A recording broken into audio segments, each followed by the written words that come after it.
en train de sortir, j'étais en train de recevoir une image. C'est l'image du prophète Élie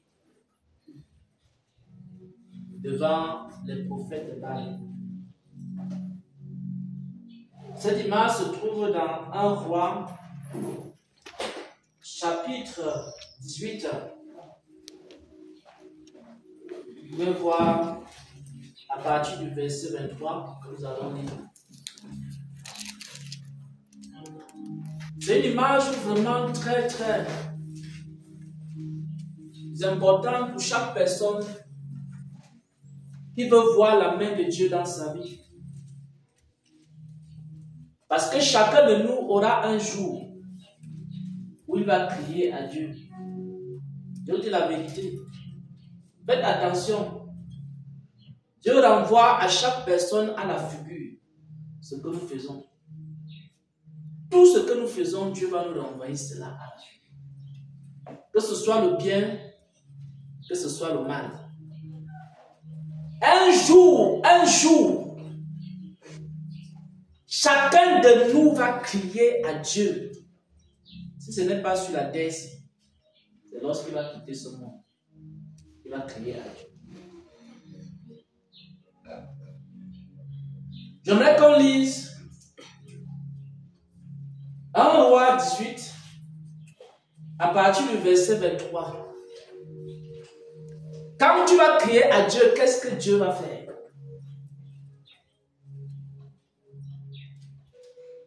Je vais lire rapidement si personne n'est à la page. C'est Élie qui s'adresse au prophète de Baal. Que l'on nous donne 2 taureaux, qu'ils choisissent pour eux l'un des taureaux et qu'ils les coupent par morceaux et qu'ils le placent sur le bois sans y mettre le feu. Et moi, je préparerai l'autre taureau et je le placerai sur le bois sans y mettre le feu. Puis, vous invoquerez le nom de votre Dieu et moi, j'invoquerai le nom de l'Éternel. Parce qu'un jour est arrivé où chacun devait invoquer le nom de son Dieu. Vous savez, tout le monde peut dire que je sais Jésus. Tout le monde peut dire que j'ai un Dieu. Tout le monde peut dire que je connais Dieu. Tout le monde peut se placer dans les rues et prêcher Dieu. Tout le monde peut aller de maison à maison pour aller prêcher la bonne nouvelle de Dieu. Tout le monde est devenu chrétien aujourd'hui. Et tout le monde parle de Dieu. Mais un jour, Dieu va reconnaître ses vrais enfants. Un jour viendra où chacun saura s'il avait un Dieu ou s'il n'avait pas de Dieu. Vous savez, tout le monde peut dire que j'ai Dieu. Tout le monde peut dire que j'ai Jésus. Et même quand on te parle, tu peux dire que moi j'ai Dieu. Pourquoi est-ce que vous me parlez? Pourquoi est-ce que vous me dites ceci? Pourquoi est-ce que vous me dites cela? N'est-ce pas aussi Dieu? N'est-ce pas celui qui m'a créé? N'est-ce pas celui qui m'a racheté? N'est-ce pas celui qui me parle? N'est-ce pas celui qui me conduit? Alors, Élie était quelque part. Et chacun ici était en train de dire qu'il avait un Dieu. Élie disait qu'il avait un Dieu, et les prophètes de Baal disaient aussi qu'ils avaient Dieu. Dans les églises aujourd'hui, chacun revendique avoir Dieu de son côté. Tu ne peux rien dire à un pasteur, va te dire qu'il est à Dieu. Il connaît Dieu, il prophétise, il parle en langue, il évangélise. Chacun a un Dieu. Il n'y a pas quelqu'un qui n'a pas Dieu aujourd'hui. Nous sommes dimanche. Dimanche, c'est le jour où chacun va servir un Dieu. Donc, tu ne peux parler à personne aujourd'hui dans l'église, dans le corps de Christ. Et alors, un jour, les gens étaient en train de revendiquer qu'ils avaient Dieu. Mais le peuple, lui, ne le savait pas. Je vais vous lire quelque chose qui va vraiment vous étonner.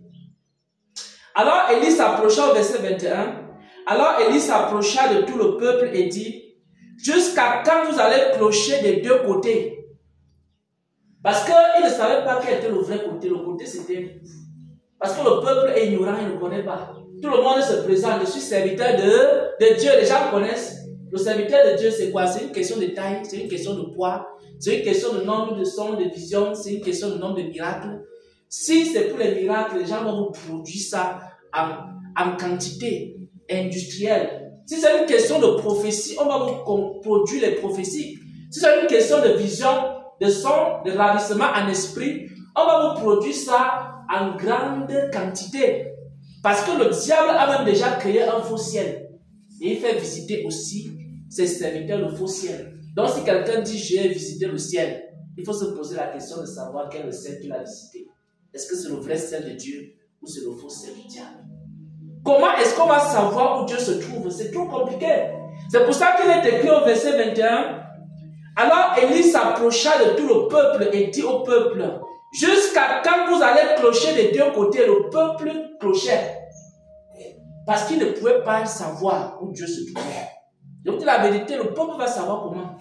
Tout le monde dit qu'il a Dieu. Tout le monde dit qu'il connaît Dieu. Tout le monde dit qu'il marche avec Dieu.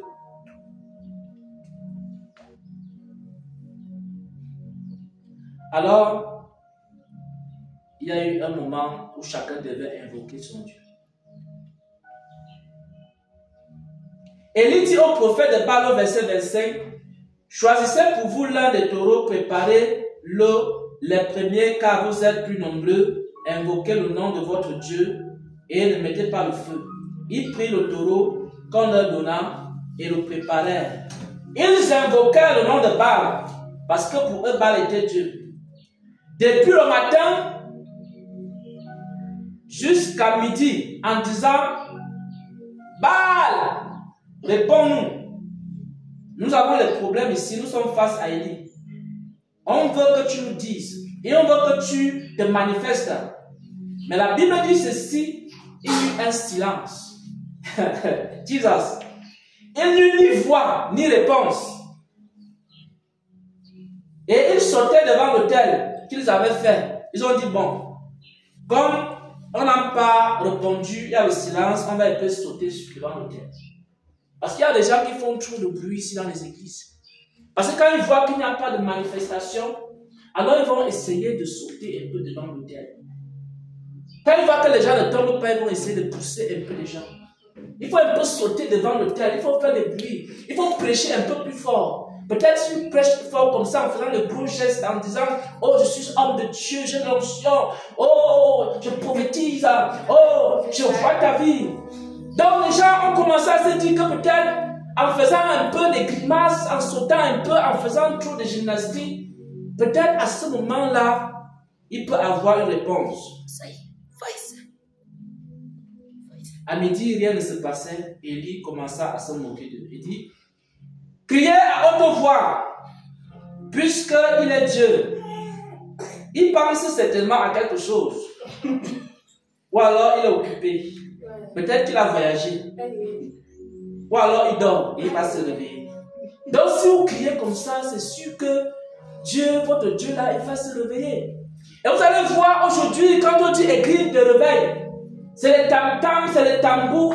Les gens ne dorment plus au quartier. Matin, midi, soir, on tape les tam-tams, on tape les tambours. C'est comme si Dieu n'écoutait pas. Si on joue une petite mélodie avec un petit clavier comme ça, on a l'impression que Dieu n'est pas là. Alors on se dit que pour que Dieu se manifeste, il faut qu'on vienne avec tous les tam-tams, il faut qu'on vienne avec tous les tambours. Comme ça, le Seigneur va commencer à agir, il va se manifester. Et Élie était en train de dire que crier maintenant, vous avez sauté. Sauter, ce n'est pas suffisant, Dieu ne s'est pas manifesté, il faut maintenant crier.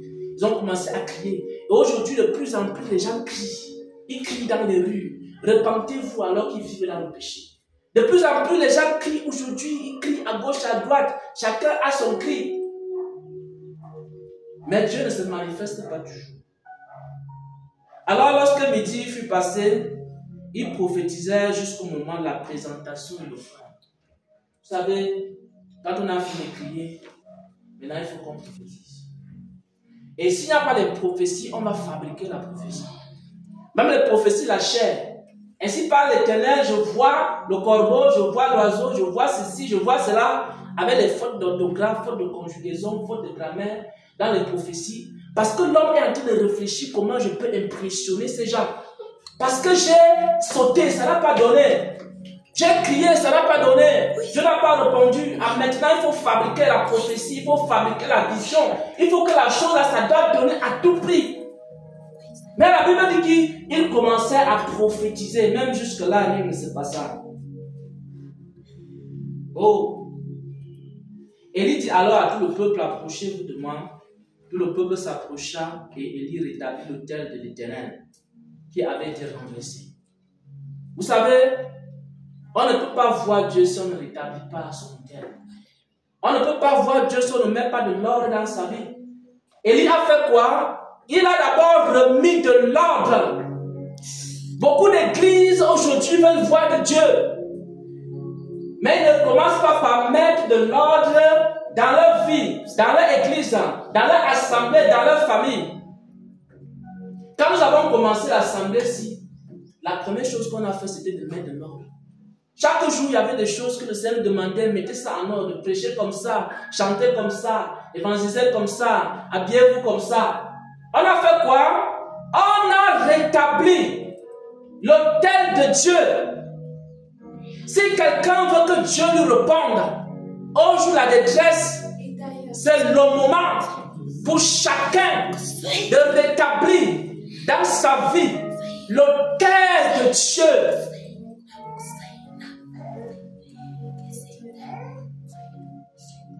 Beaucoup veulent voir Dieu, mais ils n'ont jamais rétabli son autel. Après que Élie ait rétabli l'autel de Dieu, il prit 12 pierres après le nom des enfants d'Israël. Il arrangea le bois, coupa le taureau par morceaux et le plaça sur le bois, puis dit, remplissez d'eau 4 cruches. Après avoir rétabli, il fit les choses telles que le Seigneur avait demandé. Alors Élie dit au verset 37, réponds-moi, Éternel, réponds-moi afin que le peuple reconnaisse que c'est toi, Éternel, qui es Dieu et que c'est toi qui ramènes leur cœur. Qu'est-ce qui arriva au verset 38? Et le feu de l'Éternel descendit. Le feu de l'Éternel tomba et consuma l'holocauste, le bois, les pierres et la terre. Il absorba l'eau qui était dans le fossé. Et quand tout le peuple vit cela, il tombait sur leur visage et dit, c'est l'Éternel qui est Dieu.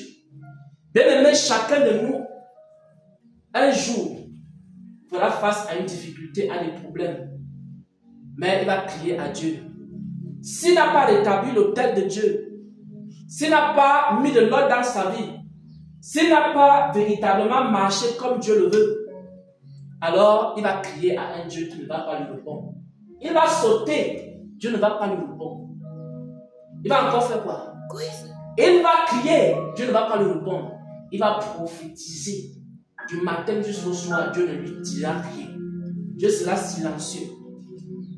Alors chacun doit préparer en ce jour, le jour de sa détresse. C'est le moment de rétablir l'autel de Dieu. Pendant ce temps de repentance, pendant ce temps de prière que nous allons commencer, c'est le moment de crier à Dieu. Parce que lorsque Dieu crie à toi pour la repentance, tu n'écoutes pas. Quand tu vas crier à lui pour la libération, il ne va pas t'écouter. Parce que Dieu va te renvoyer à la figure tout ce que tu as eu à faire. Comme Dieu a pleuré, vous avez vu. Vous savez que Dieu pleure souvent. Je suis sûr que vous êtes sûr, chacun d'entre vous, que Dieu au ciel, il dort bien, il se repose bien, il n'a pas de problème. Mais le jour que tu vas voir le Seigneur Jésus pleurer, la Bible dit que Jésus pleura. Et si un jour Dieu pleure pour ta vie, pour ta situation, pour ton problème, pour ton péché, et ça ne te dit rien, le jour que toi tu vas crier à Dieu, ça ne va rien lui dire. Je vous dis la vérité. Ce que je vous dis là, c'est maintenant que chacun doit préparer son éternité. Je vous en supplie. Je vous en supplie.